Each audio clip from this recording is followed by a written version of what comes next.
I think mums are a staple of fall just because of the color. They're vibrant oranges, yellows, just all the colors, rust, colors of fall.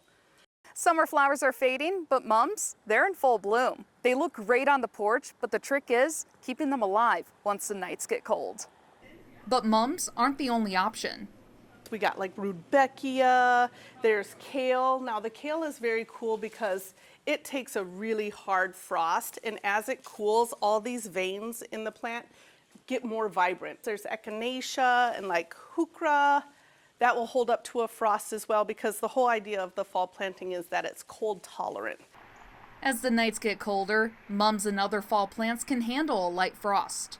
You can cover them or bring them inside, but the real trick to keeping them alive longer? Watering. Unlike summer flowers, they don't need as much. As the temperatures cool, we don't need to water that much, so you might only water once or twice a week when it comes to fall plants.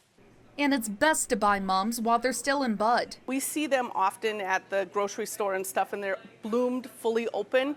And while they're beautiful, that period that you have them is going to be much shorter. If you want the best fall plants, shop local.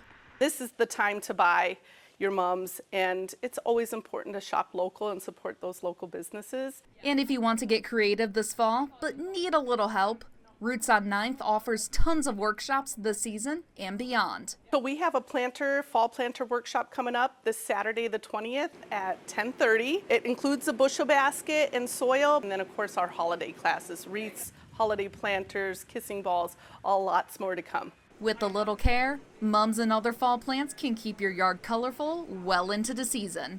Meteorologist Audrey Lee, Fox 11 News.